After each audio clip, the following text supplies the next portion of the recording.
வணக்கம். ஊடக காலத்தினுடைய இன்னொரு தண்டாரா நிகழ்ச்சிக்கு உங்களை வரவேற்பதில் பெருமகிழ்ச்சி. உங்களுடைய ஆதரவுக்கு நன்றி. தொடர்ந்து ஆதரவு வழங்குமாறு வேண்டுகிறேன். இன்றைக்கி எதை பற்றி பார்க்க போகிறோம்னா, முகமது ஜுபைர் அப்படிங்கிற ஒரு நேமை கேள்விப்பட்டிருப்பீங்க. தமிழக அரசாங்கம் இந்த கடந்த 26ஆம் தேதி அவருக்கு ஒரு அவார்டு கொடுத்துருக்குறாங்க. அதாவது அமைதிக்கான கோட்டை அமீர் விருது அப்படிங்கிறது. அது தமிழக அரசனுடைய மிகப்பெரிய விருதாக கருதப்படுகிறது. அந்த விருது இந்த முகமது ஜுபைருக்கு வழங்கப்பட்டிருக்கு. யார் இந்த முகமது ஜுபைர் அப்படிங்கிற ஒரு கேள்வி இப்போ நம்ம தமிழர்கள் மத்தியில்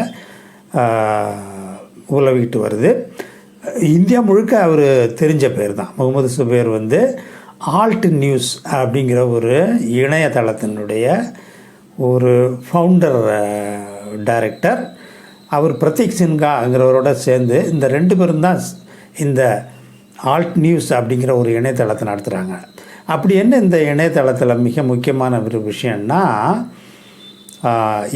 இந்தியா முழுக்க, ஏன் உலகம் முழுக்க இணையங்களில் பரப்பப்படுகிற பொய் செய்திகளை, ஃபேக் நியூஸ் அண்ட் ஃபேக் நரேட்டிவ்ஸை அதை சுக்குநூறாக்கி டீகோட் பண்ணி உடச்சி உண்மை இதுதான், இது உண்மை அல்லது இதில் உண்மை இல்லை அப்படிங்கிற ஒரு விஷயத்தை மிக அருமையாக அந்த செய்தி வந்த உடனே அதை உடனே சுக்குநூறாக உடச்சி மக்களுக்கு உண்மையை புரிய வைக்கிறது தான் இந்த ஆல்ட் நியூஸ் அப்படிங்கிற இந்த இணையதளத்தினுடைய ஒரு முக்கியமான வேலையாக இருக்குது அப்படிங்கிறத நம்ம பார்க்குறோம்.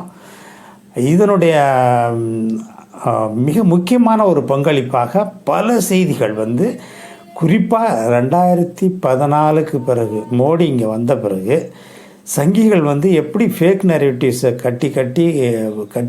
கட்டி அமைச்சு அதன் மூலமாக எப்படி ஆட்சியை பிடிச்சாங்க, ஆட்சி பிடிச்ச பிறகு ஆட்சியை தக்க வைக்கிறதுக்கு எப்படிலாம் ஃபேக் நியூஸை பயன்படுத்துகிறாங்க அப்படிங்கிறத நம்ம பார்த்துக்கிட்டு வரோம். சமீப காலமாக நம்மளுடைய இப்போ அந்த அப்சர்வேஷன்லேயே இதெல்லாமே மிக அழகாக வெளிப்பட்டு இருந்ததை நம்ம பார்த்தோம்.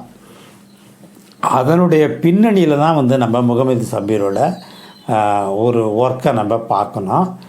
இவர் எல்லா செய்திகளும், அது எந்த கட்சியிலேருந்து வந்தாலும் கட்சின்லாம் பார்க்க மாட்டார். அந்த செய்தியில் உண்மையாக இருக்கா உண்மை இல்லையா அப்படிங்கிறத மட்டும்தான் பார்ப்பார்.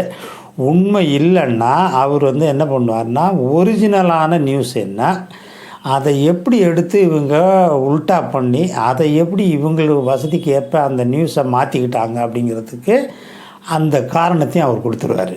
அதாவது மூல நியூஸுக்கும் கொண்டு போவார்.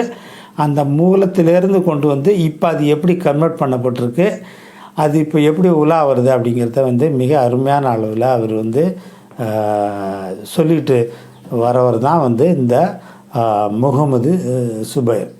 சரி, இப்போ இவருக்கு ஏன் தமிழக அரசாங்கம் பரிசு கொடுத்துச்சுன்னா, அதுதான் நமக்கு போன ஆண்டு நடந்த ஒரு நிகழ்ச்சியை நீங்கள் பார்த்தீங்கன்னாலே தெரியும். கொஞ்ச நாளுக்கு முன்னாடி நீங்கள் பார்த்துருப்பீங்க, பீகார் தொழிலாளிகள் தமிழ்நாட்டில் கொல்லப்படுறாங்க, தாக்கப்படுறாங்க. அவங்களுக்கு இங்கே பாதுகாப்பு கிடையாது. ஸோ வேலையை மட்டும் வாங்கிட்டு தமிழக அரசாங்கம் அவங்களுக்கு எதிரான வேலைகளை செயல்படுது. தமிழர்கள் எல்லாமே ஒட்டுமொத்தமாக பீகாரிகளுக்கு எதிரானவர்கள் தான் அப்படிங்கிற மாதிரி 2-3 வீடியோஸ் சங்கிகள்லாம் சேர்ந்து பரப்புனாங்க. அதில் அந்த ஒரு சங்கி அரெஸ்ட் ஆகி இப்போ இன்னமும் அந்த கேஸ் நடந்துக்கிட்டு இருக்குங்கிறது உங்களுக்கெல்லாம் தெரியும் நல்லா. இப்போ இந்த ஆசாமி என்ன பண்ணான், அந்த சங்கி அங்கே பீகாரில் 2-3 வீடியோஸை பரப்பி விட்டான். அது என்னென்னா, தமிழ்நாட்டில் பீகாரிகள் கொத்தாக கொல்லப்படுறாங்க, அரசாங்கமே இதுக்கு உடந்தையாக இருக்குது. அதே மாதிரி தமிழ்நாட்டில் பீகாரிகளுக்கு பாதுகாப்பு கிடையாது. அந்த மாதிரி ஒரு தமிழ்நாட்டோடு சேர்ந்துக்கிட்டு இங்கே பீகாருடைய உதவி முதலமைச்சர் தேஜஸ்வி அங்கே போய் கொஞ்சிறாரு, அவங்களோட அலையன்ஸ் வச்சுக்கிறாரு, பீகாரிகளுக்கு எதிராக செயல்படுறாருங்கிற மாதிரி ஒரு நரேட்டிவை செட் பண்ணாங்க. இந்த முகமது ஜுபைர் தான் தன்னுடைய ஆல்ட் நியூஸ் அப்படிங்கிற அந்த இணையதளத்தின் மூலமாக அந்த பர்டிகுலர் வீடியோ எங்கே எடுக்கப்பட்டது, அது இன்ஃபேக்ட் தமிழ்நாட்டிலே எடுக்கப்படல, அது வேறு எங்கேயோ எடுக்கப்பட்ட நியூஸ் தமிழ்நாட்டில் நடந்த மாதிரி சங்கிகள்லாம் அதை பரப்புனாங்க அப்படிங்கிறத பார்த்தோம் ஒரு வீடியோ. இன்னொரு வீடியோ 2 குரூப்புக்கு இடையில் ஒரு பிரச்சனை, அது பர்சனல் இஷ்யூ, பர்சனல் மேட்டரில் அது வந்து தமிழ்நாடு அரசாங்கத்துக்கு எதிரான ஒரு மேட்டராக திருப்பி அந்த நெரட்டிவை வந்து செட் பண்ணியிருந்தாங்க இந்த சங்கிகள். இந்த 2 விஷயத்தில் முகமது சுபைர் வந்து ஃபுல்லாக தரவாக அந்த நியூஸை டீகோட் பண்ணி அதில் உண்மைத்தன்மையை கண்டறிய வச்சு அங்கேருந்து, அதாவது பீகார்லேருந்து அதிகாரிகள் இங்கே வந்து உண்மையாக நடந்தது என்னங்கிறத இங்கே ஆராய்ச்சி பண்ணி அந்த மாதிரி வந்து பீகாரிகளுக்கு எதிராக அங்கே எதுவும் தமிழ்நாட்டில் நடக்கலை, அவங்க பாதுகாப்பாக தான் இருக்காங்க அப்படிங்கிற அந்த ஒரு உண்மையை வந்து அதிகாரிகள் மட்டத்தில் இங்கே கொண்டு வந்து அந்த அந்த அது ஃபேக் நியூஸ் தான், சங்கிகள் தான் இதுக்கு பின்னணியில் இருக்காங்க அப்படிங்கிற உண்மையை உடைச்சி அதுக்கு உதவி பண்ணவர் இந்த நம்ம முகமது சுபைர் தான். அவரோட சேர்ந்து பிரதீக் சின்ஹாங்கிறவரும் அந்த ஆல்ட் நியூஸுங்கிற இணையதளத்தை நடத்துகிறாங்க. அவருக்கு தான் வந்து முதலமைச்சர் வந்து இந்த பரிசை கொடுத்துருக்காரு அப்படிங்கிறது வந்து உண்மையிலே நம்மெல்லாம் வந்து முதலமைச்சரை பாராட்டணும். இதில் இன்னும் கூட தகவல் என்னென்னா, இந்த முகமது சுபைர் வந்து தமிழ்நாட்டை சேர்ந்தவர் தான். ஆனால் இப்போதைக்கு அவர் பெங்களூரில் வசிக்கிறாரு. ஐடி கம்பெனியில் இருந்துட்டு ஒரு லாபகரமான ஒரு ஐடி கம்பெனியில் வேலை செஞ்சவர், நாட்டுக்கு சேவை செய்யணும், உண்மையை வெளிக்கொண்டு வரணுங்கிற ஒரே அர்ப்பணிப்பு உணர்வோடு அவர் என்ன பண்ணார், அந்த வேலையை ரிசைன் பண்ணிட்டு இப்போ முழு நேரமாக பெங்களூரில் இந்த ஆல்ட் நியூஸை வந்து நடத்திக்கிட்டு இருக்காரு. ஸோ உடனுக்குடன் அதாவது என்னென்னலாம் ஃபேக் நியூஸ் வருதோ அதை உடனே வந்து அதை வந்து டீகோட் பண்ணி அதில் உண்மைத்தன்மையை போடுறது தான் அவருடைய கடமையாக இருக்குது. அந்த வகையில் தமிழ்நாட்டுக்கு மிகப்பெரிய அளவில் வரவிருந்த ஒரு கலவரத்தை வந்து தடுத்து நிறுத்தியிருக்காரு அப்படிங்கிறது தான் உண்மை. ஏன்னா இப்போ அந்த நியூஸை வந்து அதை டீகோட் பண்ணி மக்களுக்கு உண்மையை வந்து சொல்லாமல் இருந்ததான்னு வச்சுருக்குங்க, கலவரம் 2 மாநிலத்துக்கும் வெடிச்சிருக்கோம். தமிழ்நாட்டிலையும் கலவரம் வெடிச்சிருக்கோம், பீகார்லேயும் கலவரம் வெடிச்சிருக்கோம். அது மிகப்பெரிய 2 அரசாங்கங்களுக்கு ஒரு அமைதி பூங்கா இருக்கிற தமிழ்நாட்டுக்கு மிகப்பெரிய சிக்கலை உண்டாக்கியிருக்கோம். அதே மாதிரி வந்து பீகாரும் நல்ல ஆட்சி தான் இப்போ போயிட்டுருக்கு. அங்கேயும் இந்த கலவரக்காரர்கள் வந்து பிளான் பண்ண அந்த கலவரத்தை தோற்கடிச்சாங்க. முதலும் முகமது சுபைர் வந்து மிகப்பெரிய தொண்டு நாட்டுக்கு ஆட்சியிருக்காருங்கிறது தான் உண்மை.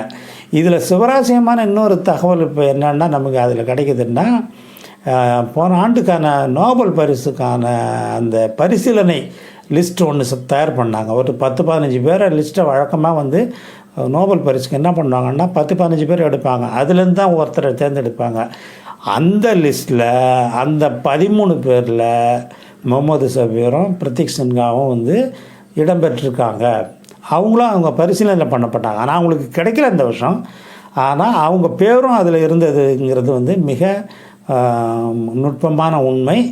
அந்த அளவு உலகத்தில் உள்ள அமைதி கொண்டு வரணுன்னு சமூக ஊடகங்கள் மூலமாக உண்மையை தோலுரித்து காட்டக்கூடிய அந்த பணியை செய்கிறதுக்காக தான் அவங்க அந்த நோபல் பரிசு லிஸ்ட்டில் அவங்க இருந்தாங்க அப்படிங்கிறதும் வந்து அடிஷ்னல் தகவல். அவர் தமிழருங்கிறதும் நல்ல ஒரு தகவல் தான் நம்ம இங்கே வந்து அவர் வந்து கிருஷ்ணகிரி மாவட்டத்தை சேர்ந்தவர் தான். ஆனால் அவர் பெங்களூரில் போய் செட்டில் ஆகிட்டார், அங்கே இருக்கிறாரு, தமிழர். ஸோ தமிழருங்கிறது நமக்கு கூடுதல் தகவல். ஸோ இந்த மாதிரி ஒரு தமிழரை தேர்ந்தெடுத்து, தமிழர் மட்டும் இல்லை, தமிழ்நாட்டுக்கு வரவிருந்த மிகப்பெரிய ஆபத்திலிருந்து தடுத்து காப்பாற்றிய அந்த உன்னதமான அந்த நற்பணிக்காக அவருக்கு வந்து தமிழக அரசாங்கம் வந்து இந்த அவார்டை கொடுத்துருக்குங்கிறது உண்மையிலே நமக்கெல்லாம் வந்து ஒரு நல்ல விஷயமாக பார்க்குறோம். இந்த பணி, அவருடைய பணி தொடர்ந்து நடக்குது. நான் வந்து அது ஆரம்பித்த காலத்துலேருந்து அந்த வெப்சைட்டை ஃபாலோ பண்ணிக்கிட்டு இருக்கேன். எந்த அளவு வந்து நமக்கு உண்மைகளின் உரைக்கல்லாக அந்த வெப்சைட் இருக்குது. எந்த ஒரு சிறு ட்வீட்டாக இருந்தாலும், இல்லை ஒரு சிறு மீம்ஸாக இருந்தாலும், இல்லை ஒரு சிறு ஃபார்வர்டட் மெசேஜாக இருந்தாலும், அது உடனடியாக அது பொய்ன்னு தெரிஞ்சால் அவர் சுபைர் என்ன பண்ணுறாருன்னா, உடனே அதை ஒரு ஆலோசனைக்கு உட்படுத்தப்பட்டு அதனுடைய உண்மைத்தன்மையை உலகம் முழுக்க இதுதான் உண்மையாக இருந்தது, இதில் இந்த விஷயம் சேர்த்துருக்குறாங்க, இந்த விஷயம் சேர்த்த பிறகு இந்த மாதிரியான ஒரு கட்டமைப்போடு அது உலா வந்துச்சு. அந்த உலா வந்ததால் என்னென்ன பிரச்சனைகள் வந்ததுங்கிறத மிக கச்சிதமாக, ரொம்ப ஷார்ட் அண்ட் ஸ்வீட்டாக, அருமையாக, ரொம்ப ஷார்ப்பாக அவர் வந்து அதை வந்து உண்மையை வெளிக்கொணர்ற அந்த வேலையை செஞ்சுக்கிட்டு இருக்காருங்கிறது தான் உண்மையிலே நமக்கு அதிசயம் மற்றும் ஆனந்தம். அவருக்கு தமிழக முதலமைச்சர் இந்த அவார்டை கொடுத்து அவரை பெருமைப்படுத்தியிருக்காரு, மகிமைப்படுத்தியிருக்காரு, அவரை பாராட்டியிருக்காருங்கிறது உண்மையிலே நமக்கெல்லாம் ஆனந்தம்.